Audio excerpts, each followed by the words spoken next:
Olá, sou Anderson Gurgel, jornalista de Economia e Negócios do Esporte e pesquisador na área de Comunicação e Economia do Esporte também, e falo com vocês aqui de São Paulo, dos estúdios da Universidade de Santo Amaro. Eu faço parte de um grupo de pesquisa aqui em São Paulo que estuda os aspectos comunicacionais da questão dos mega-eventos, analiso principalmente a questão das imagens dos mega-eventos e tenho já um percurso nessa área, inclusive sou autor de um livro chamado Futebol S.A., Economia em Campo, que também trabalha a questão de mídia e negócios do esporte, e fui convidado para falar um pouquinho dos mega-eventos no Brasil. O Brasil está no auge de um ciclo ou de uma década de grandes momentos e de grandes oportunidades na área de mega-eventos esportivos.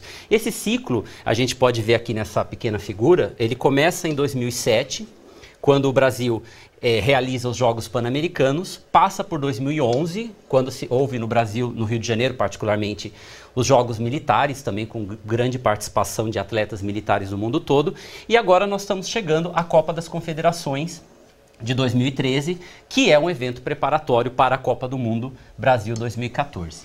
Por outro lado, um outro eixo envolvendo mega-eventos no Brasil é o das Olimpíadas, que já está no ciclo olímpico desde o fim de Londres 2012, e nós estamos nos preparando para o Rio 2016, tanto a etapa dos Jogos de Verão dos atletas sem nenhuma necessidade especial e os Paralímpicos, que também serão realizados no mesmo ano. Então, quando a gente vê por essa figura, a gente percebe que, pensando de 2007 a 2016, são praticamente 10 anos, né, uma década, que muitos especialistas aqui do Brasil estão chamando de uma década de ouro para o esporte brasileiro, em termos de oportunidades. E a gente vai ver um pouquinho essas oportunidades para o esporte, para os atletas e para a mídia brasileira, e também para o turismo, né, que nos interessa particularmente aqui, a partir desse ciclo e da questão dos mega-eventos.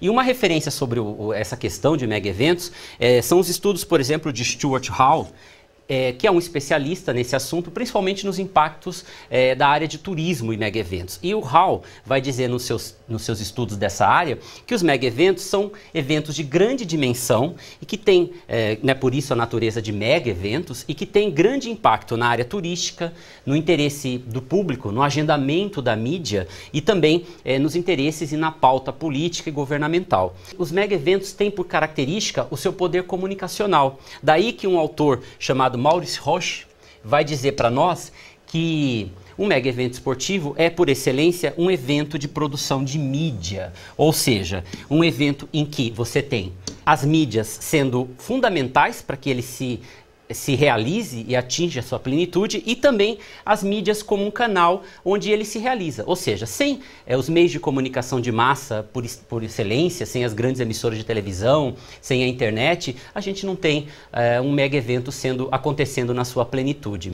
Essa é uma questão muito importante, porque vai nos levar a um entendimento de que os mega eventos ele cria um lastro de oportunidades para o país, que é o que a gente chama de legado, né? Então, quando a gente pensa, por exemplo, nos Jogos de Moscou, a gente lembra do Misha, né, que foi o mascote daqueles Jogos. A gente lembra da mudança radical que acontece em Barcelona, como em Port Vell, a cidade foi transformada, e a gente sempre vai lembrar de grandes façanhas, grandes atletas, como no caso do Michael Phelps, que ganhou aí muitas medalhas nos Jogos em que participou. Então, isso faz parte do legado. E o legado, ele também se dá em várias dimensões, no local, no regional, no nacional, e o legado também se dá na mídia, que é isso que interessa pra gente. Então, quando a gente pensa em mega-eventos, a gente sabe que os legados são um aspecto importante, e o legado do esporte, ele se realiza a partir de 5 dimensões, tá? Não é o interesse nosso falar de todas aqui, mas para que todos saibam, né? Nós temos o próprio legado, o evento em si gerando um legado, né?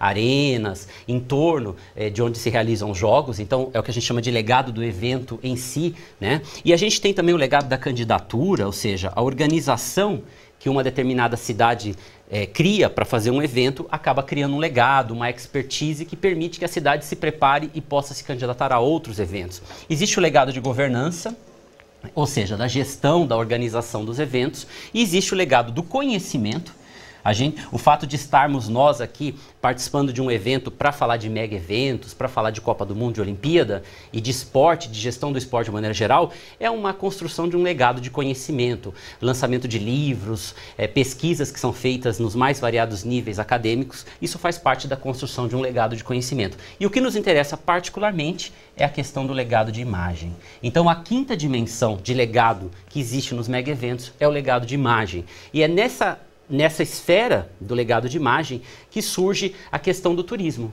Ou seja, um mega evento que tem no seu legado de imagem um resultado positivo, contribui para que aquela cidade, aquele país, possa receber mais turistas a partir do momento que o evento termina e até durante o evento.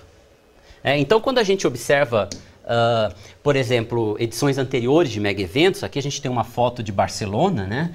Barcelona foi uma das cidades que melhor soube explorar a capacidade de criar um legado de imagem. A cidade era deteriorada antes dos Jogos de 92 e a partir dos Jogos ela se torna em uma das referências em turismo mundial, né? A gente tem até um caso muito bonito nessa imagem, ela não dá para ver todos os detalhes, mas em linhas gerais a gente tem uma saltadora, uma atleta numa prova de salto, né? E você vê que ao fundo é a cidade, com inclusive Sagrada Família e outros monumentos famosos. Quer dizer, o próprio ato de fazer o evento acaba sendo uma forma de você também divulgar a cidade. Em Pequim, nós temos o caso do Ninho do Pássaro, né, que eu acho que é um exemplo muito interessante. Hoje o Ninho do Pássaro quase não realiza mais atividades esportivas, mas é um importante ponto turístico da cidade chinesa. Londres acabou de acontecer, né, a Olimpíada de Londres, e a gente sabe que Londres já é uma referência em turismo e com as Olimpíadas ela ficou muito mais exposta na mídia, o que gera uma oportunidade turística. O caso de Londres até está sendo estudado por muitos pesquisadores. A gente sabe que do ponto de vista de legado turístico, a gente vê alguns problemas. Londres, criou-se uma expectativa de que Londres fosse uma cidade muito cara e isso prejudicou um pouco o turismo lá, mas por outro lado, a Olimpíada recém terminou, então precisamos de um ciclo, acho que um pouco maior, para fazer um estudo mais decisivo, né, definitivo sobre o assunto de Londres. E por fim, aí a gente chega ao nosso objeto dessa conversa, que é a questão de imagem do Brasil, turismo no Brasil, né? A gente sabe, quando a gente pensa em Brasil, que o Brasil ele tem algumas imagens que já são muito disseminadas na mídia, né? A ideia de Cristo Redentor, a ideia da felicidade do povo brasileiro, a ideia de craques que nascem em qualquer canto do país, em qualquer oportunidade, na beira de um rio, na várzea, né? A ideia dos estádios tecnológicos como o novo Maracanã e a própria ideia dos nossos bichos, da nossa natureza, né? Isso gera o nosso mascote da Copa, que é o fuleco, um nome um pouco polêmico aqui no Brasil, mas que traz a ideia de um animal em extinção. Então todos esses tipos de imagem contribuem para a construção de um legado de imagem do Brasil que pode ser uma ferramenta interessante para se fazer um trabalho turístico, né, de campanha turística para trazer novos turistas, novos visitantes ao nosso país. Então, o que a gente percebe sobre essa questão do turismo e na relação com mídia hoje? A gente tem algumas dimensões, e é isso que eu queria mostrar nessa segunda parte do nosso bate-papo, antes de terminar, é que, por exemplo, a gente vê já alguns exemplos de parceria entre esporte e turismo, né? Recentemente, o caderno de turismo da Folha de São Paulo, que é um importante veículo aqui brasileiro, ele fez um especial que era sobre maratonas. Um caderno de turismo fez um especial sobre maratonas, né? E qual que era a ideia? Mostrar que as maratonas que existem pelo mundo, existe uma programação de maratonas pelo mundo, são oportunidades de fazer turismo. E aqui a gente até tem uma imagem, não está muito... Ela está pequena, mas que dá essa ideia. Uma imagem do Rio de Janeiro, né, de uma maratona, de um trecho da maratona que acontece na orla do Rio de Janeiro. E maratonas como essa são feitas na Disney, na Muralha da China. Então, era uma matéria que mostrava um pouquinho essa questão da relação do turismo com o esporte. Isso já é um exemplo da relação que existe entre esses dois mundos. Uma outra dimensão que tem interessante no jornalismo aqui no brasileiro é a produção de cadernos especiais. Essa é a capa, por exemplo, de uma edição especial da revista Veja, que é a principal revista brasileira hoje, falando da preparação brasileira para os Jogos de Londres. E aí, o nosso jogador de futebol, Neymar, né, na capa, vestido como se fosse um soldado, típico de Londres, né, da guarda da rainha, e a partir dessa capa se faz toda uma apresentação de Londres para os brasileiros. E sempre que se tem um mega evento, esse tipo de produto jornalístico é feito, falando das principais promessas esportivas e também mostrando os principais lugares, o que se come no país. E eu acredito que com a Copa e a Olimpíada, produtos como esse serão feitos no Brasil e também em outros países falando do Brasil. Ainda sobre mídia jornalística, né? Existe também o papel da mídia estrangeira ao falar do Brasil, e essa é uma dimensão que aumentou significativamente nos últimos anos. Há uma capa famosa que foi bastante divulgada no Brasil e também no mundo afora, que é a capa da The Economist, falando do Brasil decola, Brasil takes off, né? Que é a ideia do Brasil como uma potência emergente no mundo. Essa capa, ela fala de economia a partir do momento da constituição dos BRICS e do fortalecimento de uma estratégia global entre esses países, mas ao mesmo tempo ela está centrada um pouco no momento emocional positivo após o Rio de Janeiro ser considerado sede dos Jogos de 2016.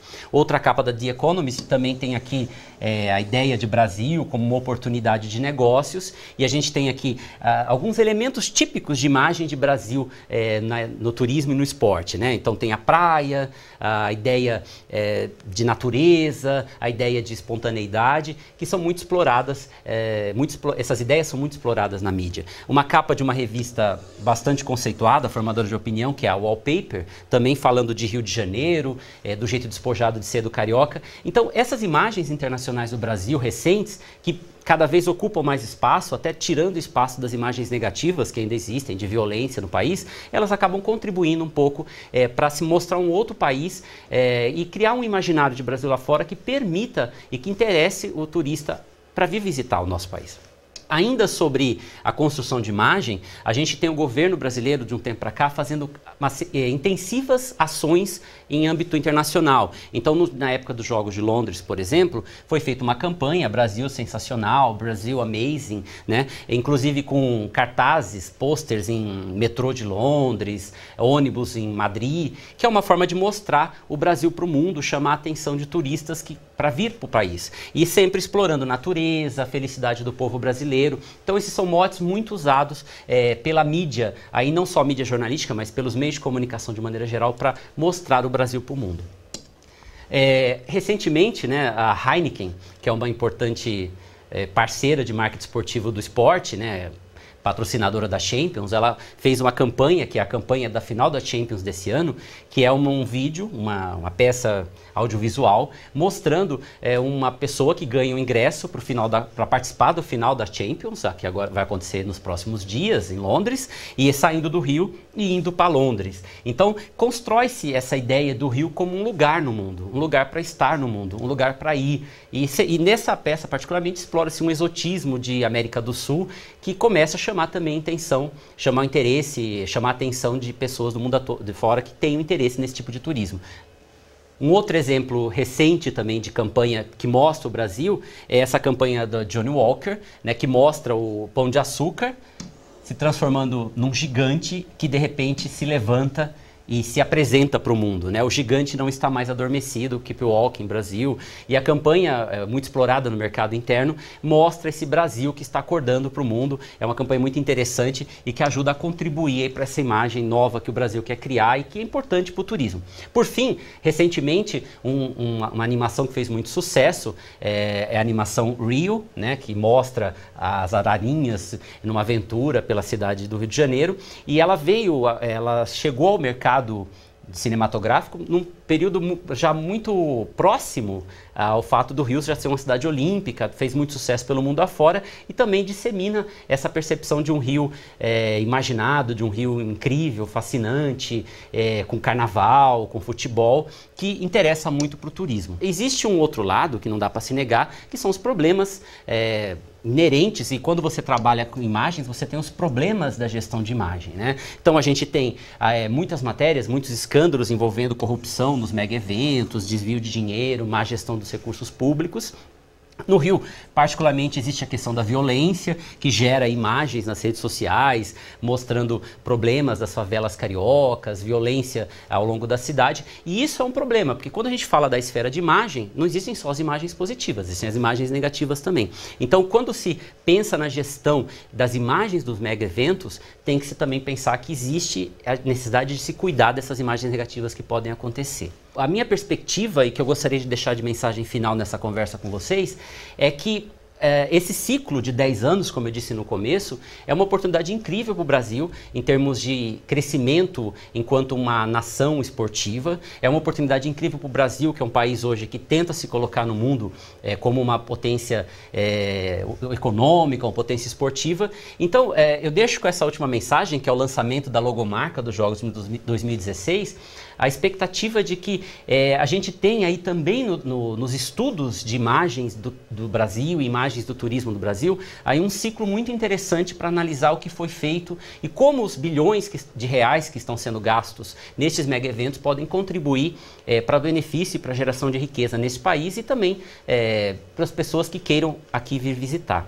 Então, eu espero ter contribuído um pouco nesse evento, que muito me honrou com o convite para poder falar um pouquinho do caso brasileiro, de como estamos trabalhando aqui. Espero contribuir um pouco para esse debate. Agradeço a oportunidade e até uma próxima.